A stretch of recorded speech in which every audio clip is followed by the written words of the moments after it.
Miss Erin again. Can I get a hi, Miss Erin? Oh my gosh, I'm so excited that we still have some more Audubon Summer Urban Naturalist Camp to do together. So we've already become expert ornithologists, right? In our first 4 days together, we studied all about birds and all of the amazing things that they do, and you even learned how you can protect all the birds in our world. So we are moving on to something completely new, although they're kind of connected. We'll see how that works a little bit later in the week, but this week we are learning about plant superheroes. And I know what you're thinking, Miss Erin, plants, that's boring, but I promise you, they're actually crazy exciting and interesting. I mean, first of all, when you take a look outside, probably the first thing that you see are plants, okay? And then if you look a little bit closer, maybe you see birds, and then if you get even closer looking at those plants, maybe you see things like insects. But mostly what we see when we look outside are plants. They kind of run the world. So this week we're going to learn how to be botanists, all right? Last week we were ornithologists. This week we are botanists. Botanists are scientists who study plants, also known as plant scientists. That might be easier to remember. So plant scientists study everything from plant biochemistry, like microscopically what is in plants that makes them really cool and special. Like I bet if you looked in your medicine cabinet or your bathroom drawer at home, you would probably find some things made from plants, like this Sunburn Spray. First ingredient is aloe leaf juice. That's a plant. And scientists, botanists, plant biochemists, they learned that the properties in aloe are really soothing and cold. You may have even used this before. If you get a sunburn, you rub on this gel. It's made of an aloe plant. So that's awesome. And things that we use to make us, you know, beautiful and smell good. This is like a hairspray, and it's made with coconut and jojoba oil, which are both plants. I don't know what jojoba oil is, but it's some kind of plant. It comes from a plant. So plant biochemists, botanists, are the ones who discover those things and put them into things that we use every single day. And then there are plant ecologists. So ecology is the study of all the living things in the world and how they're connected. Plant ecologists are people who think about how our plants are connected to all the rest of the living things in the world. And we're definitely going to talk about that in the next few days as well. So first, I wanted us to meet some really unique, extraordinary plants. Not just your run-of-the-mill tree or flower, which are also really cool. This week we're talking about plant superheroes, but these next few plants are kind of like monsters. They might be supervillains. I'm not really sure, but let's take a look at them. So have you ever heard of or seen this plant before? It's called a Venus flytrap, and it is a carnivorous plant. Do we know what carnivorous means? Those are things that eat other animals. They eat meat. Yeah, there are plants that eat animals. And usually plants like this live somewhere where there aren't a lot of nutrients in the soil, and so they can't get the things that they need from their roots, and so they actually have to digest the bodies of animals to get the nutrients they need to survive. For example, this unfortunate sad fly has crawled into the Venus flytrap. It triggered these tiny hairs inside the Venus flytrap and caused the Venus flytrap to close. And then it'll use its digestive juices to dissolve and eat the fly. I think that's a plant supervillain. What do you think? Okay, what about this other carnivorous plant? It's a little windy today, by the way, guys. If you can hear the wind, I apologize. I'm trying really hard not to let go of my pictures so they don't go flying, but bear with me. So this is another carnivorous plant called a pitcher plant. You know what a pitcher is? You put drinks in it and pour them out. similar to that, these pitcher plants have a long tube. And inside that tube are their digestive liquids. And if an animal happens to be so unlucky as to crawl into the pitcher plant, like this salamander, those digestive juices are going to eat the salamander. So that's how these pitcher plants survive. Carnivorous plants. Superhero, supervillain. What do you think? I don't know. All right, let's meet this next unique plant. This plant is actually the largest flower in the world. Check this out. It doesn't even look like a flower. It doesn't even look like a plant. This plant can get up to 3 feet across, the flower. 3 feet across, all right? It's like this big. You can tell when you see it next to this person here. And weigh up to 24 pounds. That's a lot. 24 pounds is a lot, okay? It's like what you weighed when you were born times 3. That's weird. That's like 3 babies. 3 babies, okay? And that's not even the craziest part about this plant. It only blooms for about a week, and it gets pollinated by flies. Now, do we know what flies are attracted to? Where do you normally see flies kind of swarming? Yeah, they're not like bees or butterflies that go to sweet-smelling flowers. Flies usually go to like dead and decaying things. And that's why this flower is called the corpse lily. The stinking corpse lily. It smells like a dead animal. I don't even know how this woman is standing so close to it. So the stinking corpse lily will bloom for a week and smells like rotting flesh and attract flies to pollinate it. That is wild. That is wild. And there's another flower that has a really similar strategy. Look how big this one is. So this one is also called a corpse flower. It gets up to 10 feet tall. I mean, this is a grown human man right here, and it's not as tall as this flower. The flower itself is 10 feet tall, right? That's crazy. And it also smells like rotting flesh. I'm not really sure how this guy is hugging it. He must have a stuffed nose. Yikes! And then there's this tree. I really hope this tree uses its superpowers for good and not evil, because it has seen many, many, many, many things. This is a bristlecone pine tree that has been determined to be 4,851 years old. That's like before recorded history. 4,851 years old. They named this tree Methuselah, the Methuselah tree. And it lives somewhere in California, but its location is a secret.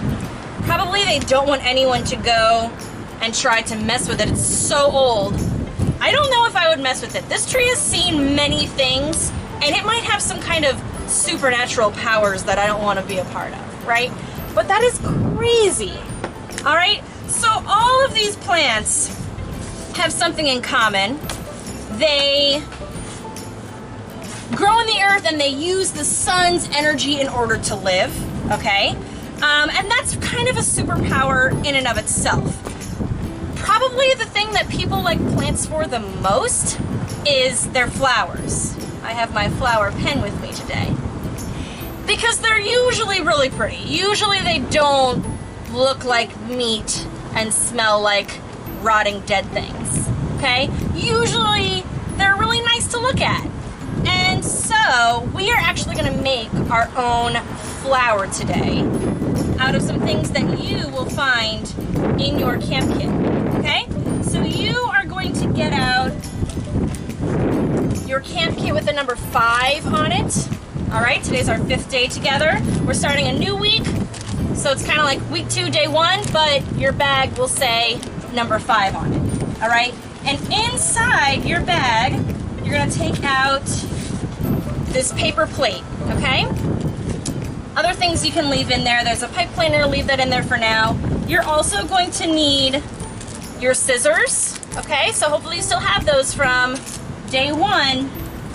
And you're going to need your crayons, also from day one, or you know what, if you want to use any other kind of art supplies, that would be really fun too. This would be a fun thing to do with paint, or glue on tissue paper, or glitter, whatever you want to make a mess with, okay? I'm not the one who has to clean it up, so I don't care what you use.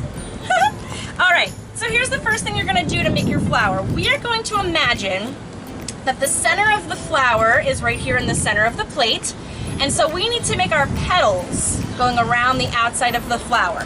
Petals are the colorful part of the flower that you usually think of when you think of a flower. This really kind of pretty part are the petals. So on your paper plate, you kind of have an inner circle right here. Do you see that?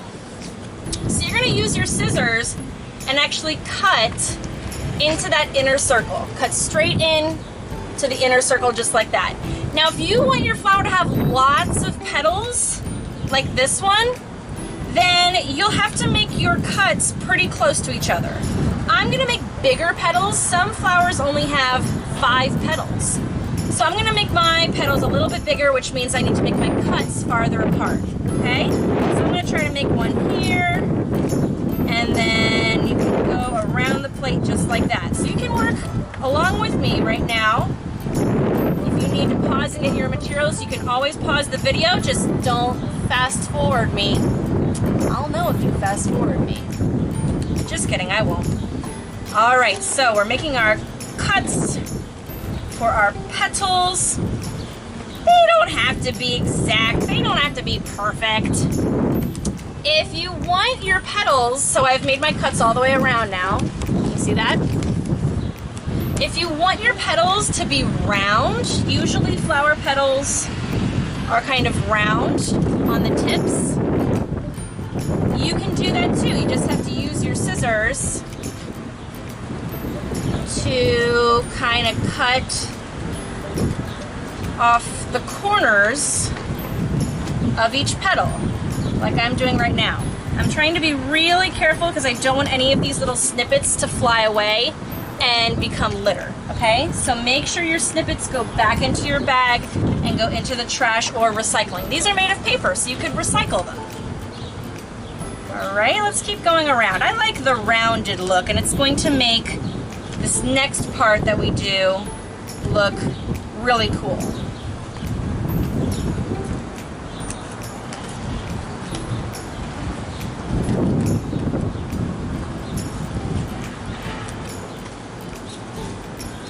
Now, if you are painting your petals or some other, I'm just going to color mine with crayons, but if you're using some other kinds of art supplies, you might want to color first and then cut out the petals.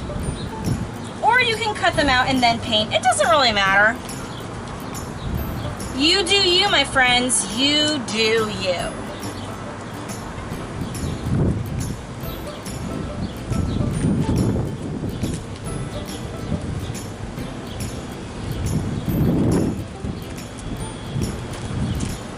I'm being so careful about not letting my snippets fly away. Every single time I cut one, I put it right back in my bag because I don't want a gust of wind to come and blow it down to the street. I'm up here on the roof, remember? So if anything blows, I'm not going to be able to get it. If you're inside, then you don't have to worry about it. Just make sure you clean everything up at the end. Okay. So I have my petals cut out. That looks nice, don't you think? Thank you. All right, now I'm gonna color my petals. You can use your crayons. I'm gonna use my crayons. Make it whatever color you like. You know what? Pretty much whatever color you can think of, there is a flower in the world that is that color. There are, of course, pink flowers and yellow flowers, purple, we're used to seeing those colors, but there are also green flowers and blue and even black flowers. So whatever color you want, you can make your flower. If If you really want to make your flower like a corpse lily, I suppose you could do that too. I'm going to make mine pink. I'm going to use my clipboard here so I have a surface to color on. So I'm only going to color the petals. That's the part that I just made.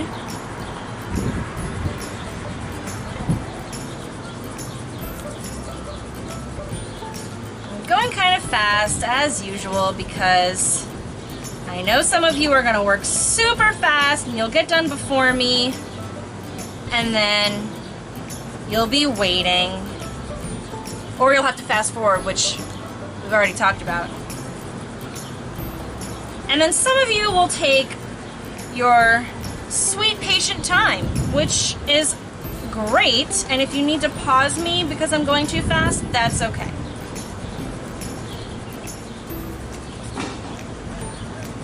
What's your favorite color flower? My favorite flower is actually a flower that has white petals, but that would have been kind of a boring craft if I didn't color the flowers at all. So I'll do my second favorite flower, which is a peony, and they come in all different colors, including white, but also pink, and brighter pink, and darker pink, mostly pink. Okay. Can add some more details, maybe. Ooh, yes, that looks nice. Do you like? Thank you. Yours are looking beautiful too. I know I can't actually see them, but I can just sense it through the camera. I can sense that you're doing a really beautiful job, so keep it up. Or if you're scribbling, then slow down. Where's the fire? We don't have to rush.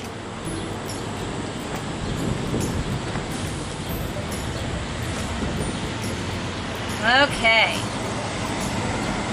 Now, if you wanted to get really fancy, I know I only gave you one paper plate, but you could actually put more than one paper plate on top of each other, and then it would kind of have layers like this flower. We're only gonna do one layer, but you could get really fancy if you wanted to. Okay, so I have my petals colored in, and the next thing I'm gonna do, I'm so excited about, you can use your pencil. Let me find your pencil. Here it is. You can use your pencil, or if you have something longer, like I'm probably going to end up using my pen, because it's a little longer, might be easier, but this is something that I know that you have, because I gave it to you. So this is what you can do. To make your petals kind of curl a little bit and be really nice, you kind of hold your pencil like this, and then roll it like this. So I kind of roll the pencil up inside the petal, and when I take it out, it has a curl to it, okay? So do that on all of your petals.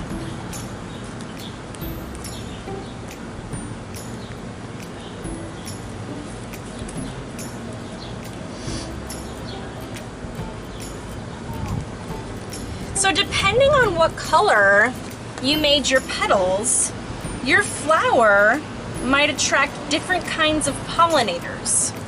Have we heard of pollinators? So these are animals that go to flowers and they eat the nectar, okay? Which is kind of like this really sweet liquid, kind of like juice that is made in the center of the flower. And when this animal, maybe like a butterfly or a bee, when it goes into the center of the flower to get the nectar, you know what happens next, right? There's pollen in there. And the pollen is how the flower reproduces. That means it's how it makes more of itself. There's all my curly petals. So if I had a second paper plate, I could maybe cut it smaller and curl its petals and make another layer. And you could make as many layers as you want. So the next part we're gonna do is for the pollinators. We're gonna color the inside of our flower. I'm gonna color it yellow. A lot of times pollen is yellow, okay? And that's gonna attract the pollinators to come into the center of the flower. And the plants really want pollinators to come to them because it will take their pollen and spread it to other flowers, and that is how the plants will reproduce. Those pollens will turn into seeds. Those seeds will fall to the ground, and then a new flower will grow, okay? So that's how pollination works. And depending on the color of your flower, it will attract different kinds of pollinators, okay? So I colored the inside of my flower yellow. Last piece, next you are gonna reach into your bag and pull out your pipe cleaner. See that? So you may have guessed your pipe cleaner is going to be your stem, okay? So your flower has petals, it has a center with the pollen and the nectar, and then it has a stem. So we're gonna try to poke the end of your pipe cleaner through the center of your flower. You might even want to maybe use your pencil to draw a dot in the center, or you can just wing it. I'm not gonna know. Okay, so I have my dot in the very center, I have my pipe cleaner, and now I'm gonna try to poke it through. I'm gonna try really hard not to stab my finger on the other side, right? I just kind of felt it come through, see that? Okay, so once I've poked it through, then I want the pipe cleaner to stay here. So I'm gonna actually wrap it around my finger. Okay, like I made a little curly Q, and then I can just sort of twist it up, kind of squeeze it into a ball, all right? That way it'll stay. It's getting kind of breezy up here and a little bit rainy, I'm not gonna lie, but I'm under a cover, so I think I should be okay. I'm gonna keep going. Okay, and then you have your stem. If you want, you can make a leaf. You would just fold it like this, maybe give it a twist like that. Now you have a leaf. I thought it would be cute to wrap your flower around your wrist. Okay, so I'm wrapping it like this and then twisting it around itself. You can kind of see what I'm doing. Okay, because now I have a corsage. That's what that's called. When you put a flower on your wrist, that's called a corsage. Okay, nice. So hopefully you got some really beautiful petals and you were able to color the inside of your flower. There's one more neat thing that you can do if you want to. If you wanted to pretend to be a pollinator with your siblings or your friends at camp, whoever you're hanging out with right now, you could take a piece of chalk. I have a piece of yellow sidewalk chalk, but it doesn't matter what color. And you can actually use your chalk to color the inside of your flower. And it's gonna get really dusty. You know how chalk kind of makes dust? We're gonna pretend that dust is pollen. All right? So I made it nice and dusty, and now I'm gonna use my finger. I'm gonna pretend that's the pollinator, and I'm gonna touch. Oh, can you see? I got some yellow pollen on my finger, and now I can go and touch my friend's flower and pollinate their flower. And if they have a different color chalk on their flower, then I'll get their pollen on my finger. And if I go to a few different ones, I'll have everybody's different colored chalk on my finger, and I'll know how many flowers I pollinated. So that's pretty fun. Okay, I'm gonna put my flower away so it doesn't fly away. I have one more thing to tell you about that you can do later after our time together today. So you just made your flower. Now imagine that your flower is a plant superhero, okay? You'll have to think about, what is your plant's superhero name? What are its superpowers? Hopefully its superpower isn't smelling like a corpse or eating salamanders and digesting them with your digestive juices. But if it is, that would be pretty fun, pretty cool. So the last thing in your bag is a comic strip page. Have you ever seen a comic strip? So a comic strip is a story that's told with pictures, right? This is a blank comic strip, and this is what's in your bag. So you can make up a story about your flower or another flower that you like or another plant superhero. You're going to think about what kind of adventures it could go on, what kind of superpowers it has, and then draw out the story on your comic strip. Make sure you give your comic strip a name and write it up at the top. Maybe it's like, The Adventures of the Corpse Flower. I don't know, I just made that up. Anything that you want to have happen in your story, you can. Use your imagination. Make it really, really fun. All right, friends. I hope you had fun learning about some of the world's weirdest and most interesting plants. I'm gonna see you again tomorrow for some more plant superhero adventures. See you later, friends. Bye.